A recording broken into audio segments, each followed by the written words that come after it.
आज हम बात करने वाले हैं अकबर की 3 सबसे खूबसूरत रानियों के बारे में। रुकैया बेगम की, सलीमा बेगम की और जोधाबाई की मृत्यु कैसे हुई थी।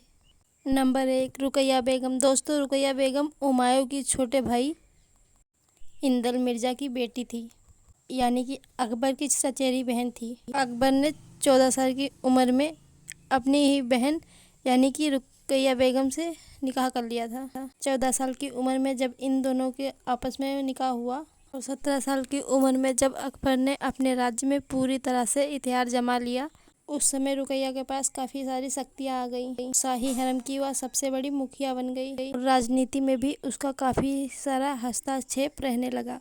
दोस्तों, टीवी सीरियल में रुकैया बेगम काफ़ी दज्जाल साजिश करते नजर आती हैं, लेकिन दोस्तों वाकई में ऐसा नहीं है, क्योंकि इनका इतिहास देखने पे पता चलता है कि रुकैया वह एक शख्स थी जो राजनीतिक की तौर पे अकबर की काफ़ी ज़्यादा मदद करती थी। दोस्तों, रुकैया बेगम के बारे में इतिहास में यह भी लिखा गया है, रुकैया बेगम वह एक शख्स थी जिन्होंने अकबर के बेटे सलीम, सलीम के बेटे खुर्रम तक को, शाहजहां तक को भी पाला पोसा था। पूरी की पूरी मुगल सल्तनत में इनका काफ़ी ज़्यादा बोलबाला था, क्योंकि अकबर की मृत्यु के 20 साल बाद यानी 1626 में इनकी मृत्यु हुई थी। यानी आप कह सकते हैं कि अकबर की मृत्यु के 20 साल बाद मुगल सल्तनत पर रुकैया बेगम का काफ़ी ज़्यादा बोलबाला था और उस समय मुगल सल्तनत में किसी भी प्रकार का मतभेद नहीं था।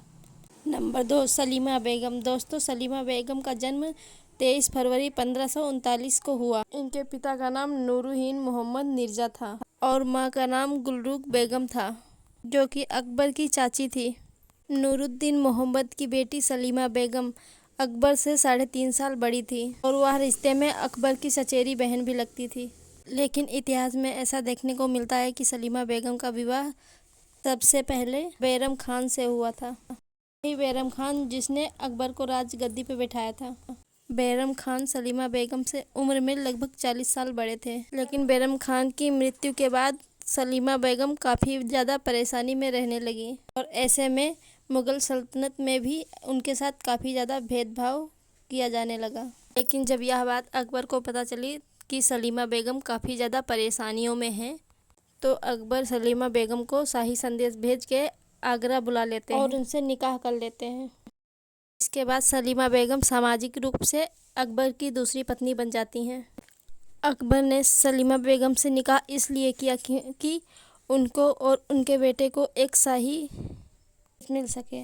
आपको बता दें कि सलीमा बेगम का राजनीति में काफ़ी ज़्यादा हस्तक्षेप रहता था, क्योंकि वे काफ़ी ज़्यादा होशियार और बुद्धिमान थी। ही नहीं, माना यह भी जाता है कि हरम में उनका काफ़ी ज़्यादा बोलबाला था। हालांकि अकबर के से निकाह के बाद उनका कोई भी ज़्यादा इतिहास देखने को नहीं मिलता है। लेकिन आपको बता दें कि सलीमा बेगम की मृत्यु 1613 में हो जाती है, यानी अकबर की मृत्यु के 8 साल बाद। नंबर 3, जोधाबाई। दोस्तों, जोधाबाई आमेर के राजा राजपूत भारमल की सबसे बड़ी बेटी थी। जोधाबाई का जन्म 1542 में हुआ था। जोधा एक राजवंशी राजकुमारी थी। इनकी माता का नाम मानवती साहिबा था। इन्हें इतिहास में हीर कुंवर, जोधाबाई, हरकाबाई आदि नामों से जाना जाता है। साथ ही जोधाबाई वह रानी थी जिन्होंने अकबर के वंश को आगे बढ़ाया था। जोधा अकबर की तीसरी पत्नी और उनकी 3 मल्लिकाओं से अलग थी। अकबर अपने 3 रानियों में से जोधाबाई से सबसे ज़्यादा प्रेम करते थे। लेकिन इतिहास में जोधा की मौत के संबंध में ज़्यादा सबूत नहीं मिलते। कुछ इतिहासकार कहते हैं कि जोधाबाई की मृत्यु उनकी बीमारी के चलते हुई थी, लेकिन कुछ इतिहासकारों का मानना है कि जोधा अपने बड़े बेटे सलीम बुरे अत्याचारों से काफ़ी ज़्यादा दुखी हो गई थी। जब सलीम ने अकबर के खिलाफ बगावत कर दी थी, तब जोधाबाई इसी सदमे में चली गई थी और वह बीमार रहने लगी और इससे उन्हें एक दिन दिल का दौरा पड़ा। उनकी मृत्यु 19 मई 1623 आगरा में हो गई थी। मृत्यु के बाद सलीम ने जोधा के शव को अकबर के कब्र के पास दफना दिया था। इतिहासकार बताते हैं कि जोधा सलीम से काफ़ी ज़्यादा प्रेम करती थी। तो दोस्तों, मुझे लगता है आपको पता चल गया होगा कि अकबर के तीनों बेगमों की मृत्यु कैसे हुई।